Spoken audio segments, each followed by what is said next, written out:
reading of Scripture this morning comes from Mark's Gospel. This morning I'll be reading from chapter 16, verses 1 through 14. Hear now the reading of God's holy word. When the Sabbath was over, Mary Magdalene and Mary, the mother of James, and Salome bought spices so that they might go and anoint Jesus. And very early on the first day of the week, when the sun had risen, they went to the tomb. They had been saying to one another, "Who will roll away the stone for us from the entrance to the tomb?" When they looked up, they saw that the stone, which was very large, had already been rolled back. As they entered the tomb, they saw a young man dressed in a white robe sitting on the right side, and they were alarmed. But he said to them, "Do not be alarmed. You are looking for Jesus of Nazareth, who was crucified. He has been raised. He is not here. Look, there is the place they laid him. But go, tell his disciples and Peter that he is going ahead of you to Galilee. There you will see him, just as he told you." So they went out and fled from the tomb, for terror and amazement had seized them, and they said nothing to anyone, for they were afraid. Now after he rose early on the first day of the week, he appeared first to Mary Magdalene, from whom he had cast out 7 demons. She went out and told those who had been with him, while they were mourning and weeping. But when they heard that he was alive and that he had been seen by her, they would not believe it. After this, he appeared in another form to 2 of them, as they were walking into the country. And they went back and told the rest, but they did not believe them. Later, he appeared to the 11 themselves as they were sitting at the table. And he upbraided them for their lack of faith and stubbornness, because they had not believed those who saw him after he had risen. This is the word of God for the people of God. Thanks be to God.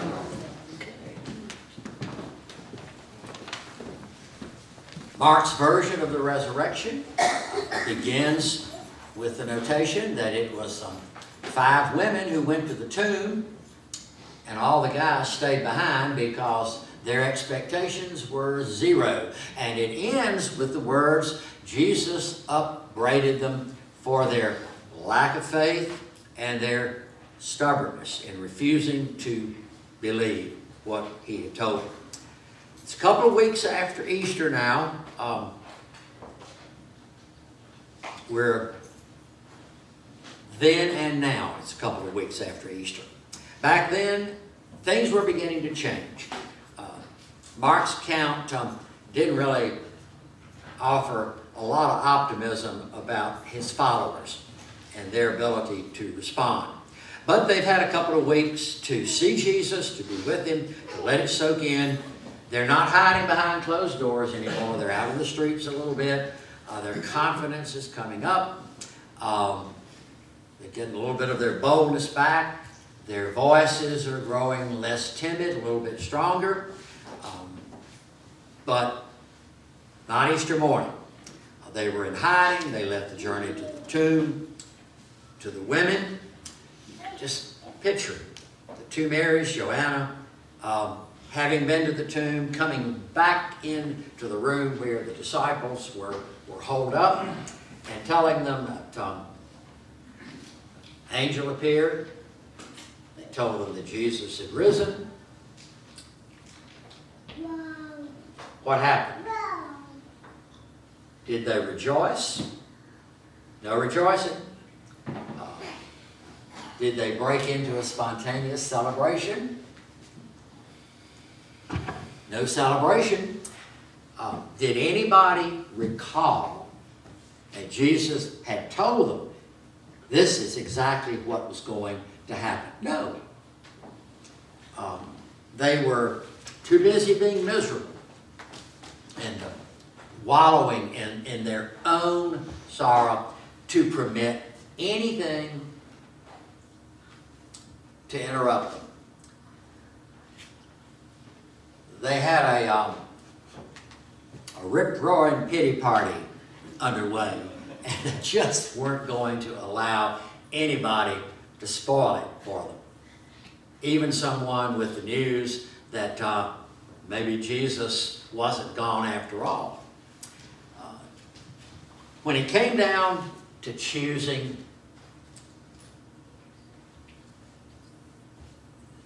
between the resurrection as truth or the resurrection as rumor.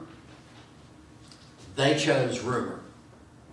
Now, these were the people who were going to go out into the world and spread the gospel, and they were the beginning of what we know today of several billion believers. But not that morning. They found out differently, of course, and we know better. But here's the thing.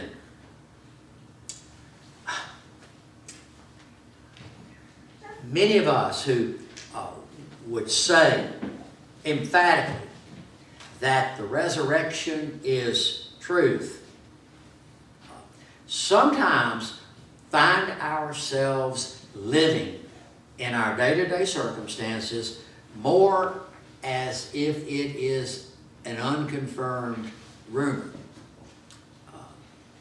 Something that may have happened a long time ago, but that is not having that much effect on how we're dealing with the things that are happening around us today. I remember a Bible study one night some years ago. We got around and the resurrection came up for discussion. So I asked the question. So somebody tell me, what does the resurrection mean to you? And the fellow across the table said the resurrection means that Jesus was raised from the dead. Okay? Then I asked the follow-up question to that. And what does that mean to you? And the answer came back, it means that we will live again too. Now there's precisely the problem that we face every day. The resurrection goes from way back over here in the past to way out here somewhere in the future. And while we believe it's true, we don't always let it have that much of an influence on our day-to-day living.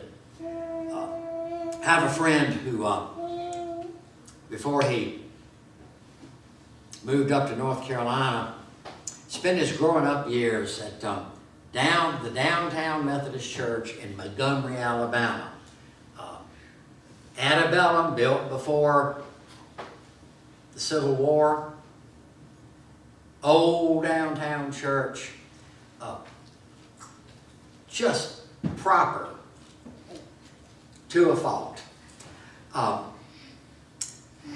About 45 years ago, when he was a young adult in that church, he said they decided to introduce interpretive movement into their worship service. Now that was pretty avant-garde back in the 70s. Interpretive movement. We all know what that's the code word for dance. Dancing in church. And more than that, having never seen interpretive movement before up close, and seeing it done for the first time ever, not in Sunday morning clothes, but in those tight-fitting leotards that a lot of the interpretive dance group has used. Some of the congregation were absolutely aghast. That's a good word, isn't it? Aghast covers a lot of territory. Well, people in that church got together during the week. It was what you did. You got together for tea. You got together for proper coffee. And the guys just met at some joint and had coffee all over the church. There were sort of little meetings. And after the first Sunday of interpretive movement, that was what everybody talked about at their weekly meetings. And one of the women's groups that got together to drink coffee was so upset that they decided to take it to the administrative board of the church. They'd seen it once, and once was too many times. They wanted a band. And so they selected one of the women in their group who who was a little bolder and more articulate, to be their spokesperson. And they made up their talking points, and they sent that delegation with the spokesperson to the administrative council meeting. And my friend, who was a young adult, was the young adult member of the church council. And he said he remembers that meeting to this day. The lady who was in charge of speaking for the group, she got up and she said what the thoughts were about liturgical movement. She used words all the way from inappropriate to abomination. Her word, that's a good biblical word, isn't it? And it doesn't leave much to the imagination. And she ended her presentation, he said, with words he will never forget. She looked at the administrative council after she had finished laying low liturgical movement and any benefit that it might have in worship, and said, Jesus would have turned over in his grave. And it was heartfelt. But it was way off base. What's the problem? In the heat of the moment, under the pressure of all this frustration with something that had happened in church, which was terrible, quite upsetting, the spokesperson for the unhappy group had momentarily forgotten the basic premise of the Christian faith, that Jesus couldn't turn over in his grave, because there was no grave, there was no body, because God had opened the grave and raised Jesus from the dead on Easter morning. But in dealing with this terrible thing called interpretive movement that had been inflicted on her church, she lost sight of the reason the church was there. The resurrection, it's back there on that first Easter Sunday. And the resurrection is also out there in the promises of God, that because Jesus lives, we too will live. But too often, being back there and being out there is not the best thing when it's also not right here in the present moment where we're living. We don't feel it. And something that we don't feel inevitably is not going to affect the way we do our day-to-day living.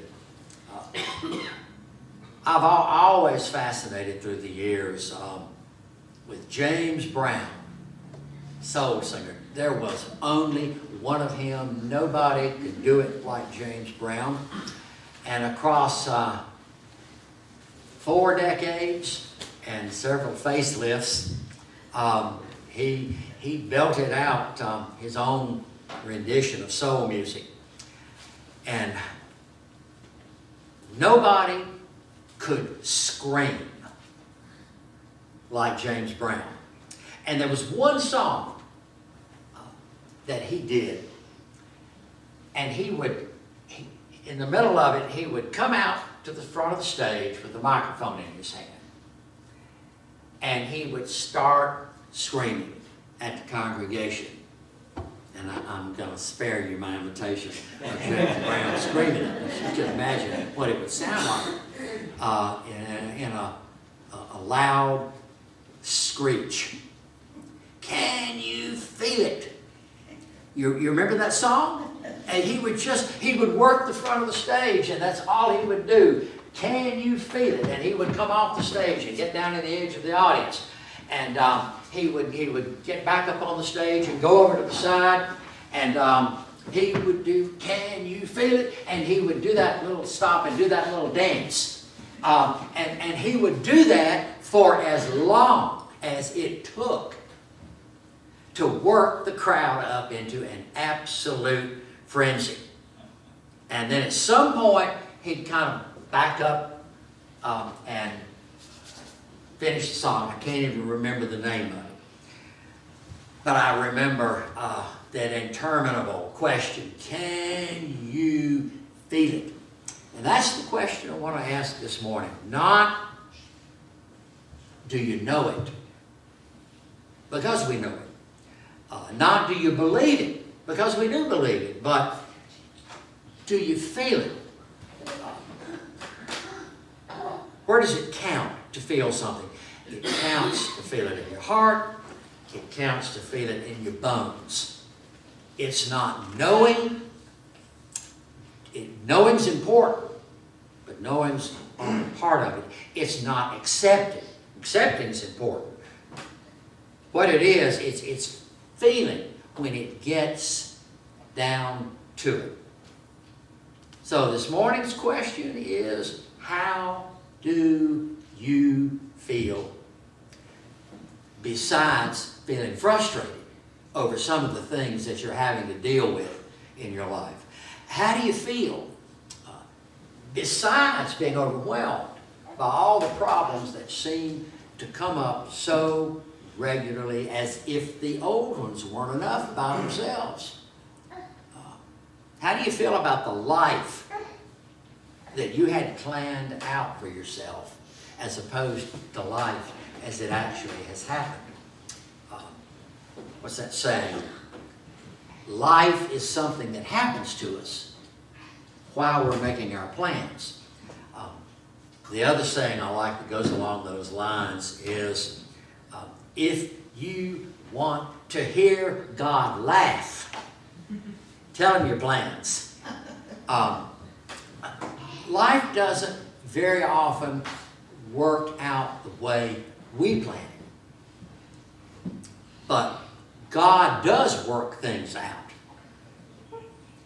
And that's sometimes a hard notion to keep close to us when we are dealing with hard things on a day-to-day basis.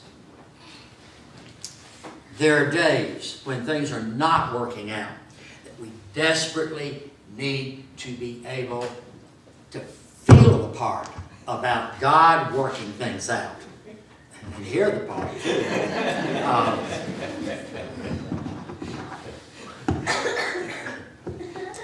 I forgot I had it clipped on.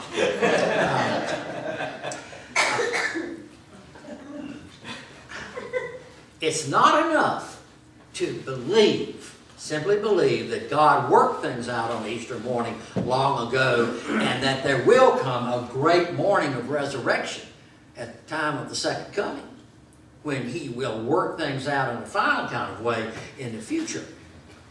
At some point, the resurrection has got to have something to do with the present moment.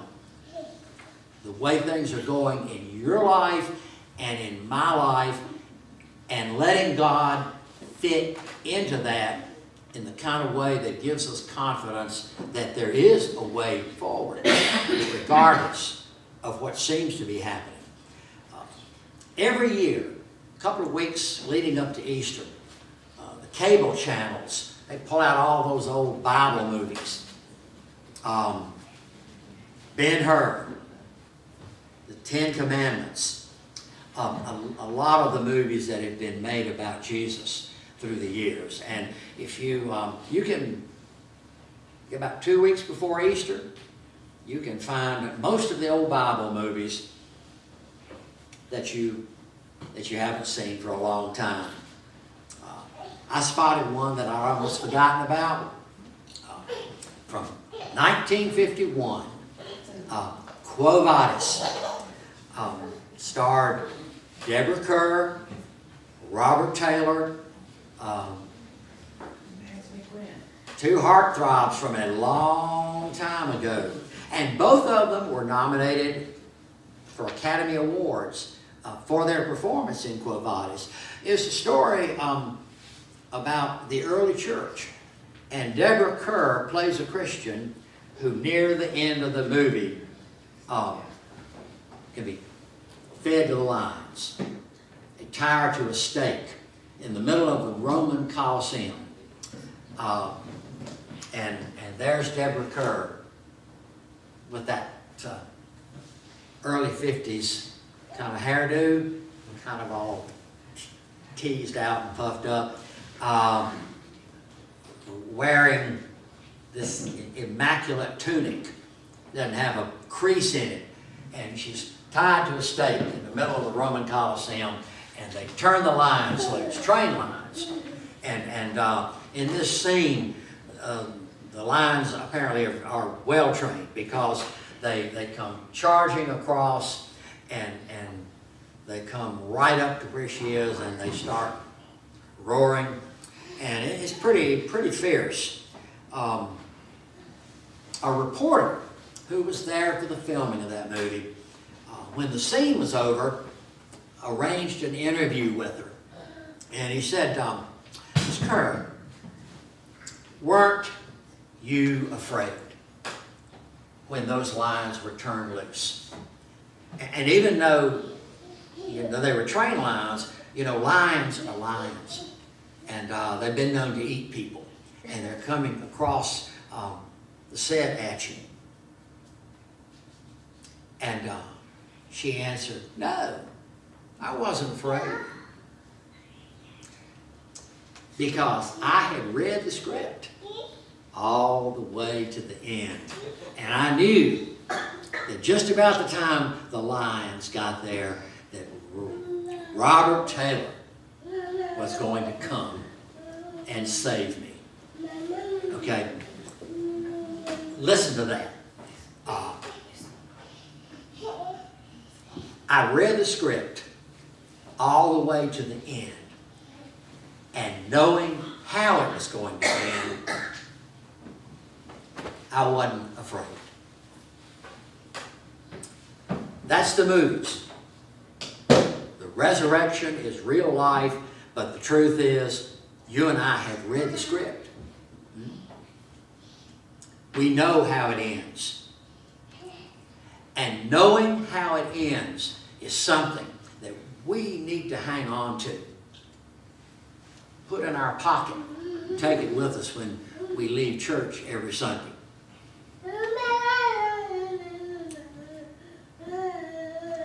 If a church were an archaeological dig, and an archaeologist came in to this church or any church and started digging down to wherever the first foundation was, what they would find was the first stone that was put in place. The Bible calls it the foundation stone, who is Christ the Lord. It is the resurrection of Jesus Christ the Lord that is the foundation stone on which every church is built. And when you go down as far as you can go, there could be 4 or 5 churches on this site. And you could go down to the foundation of the very first one, and that would be what you would find. It would be the rock that is the resurrection of Jesus. Hanging on to that is what connects us with the power and the truth that is what God did on Easter 2,000 years ago.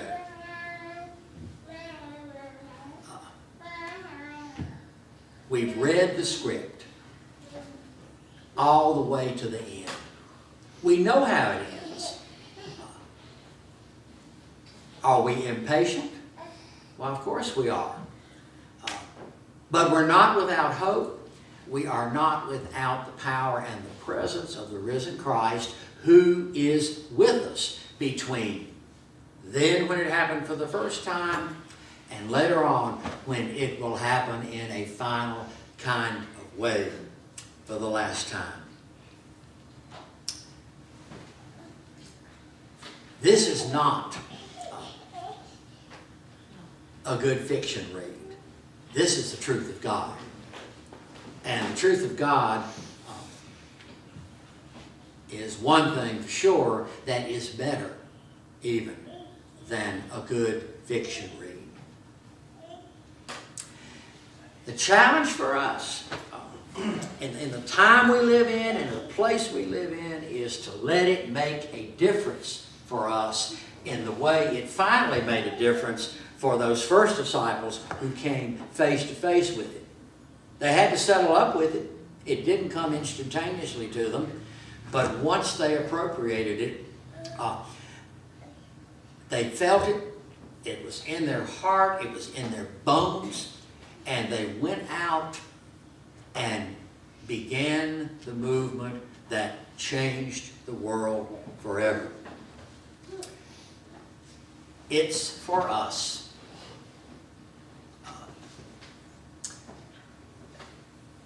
to walk out of church every Sunday morning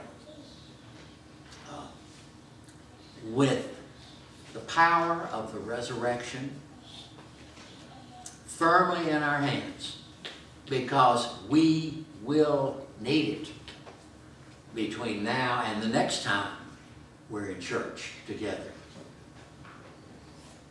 And if we have it, it will serve us well. And if we don't, it will be a harder week than it needs to be. Let us pray. Oh God, let the power of your resurrection come all the way across 20 centuries to dwell in our hearts, in our spirits, in our souls, in our heads, that we will live in a way and men and women will look at us and be reminded of what there is about us that is worth having and worth holding on to. Amen.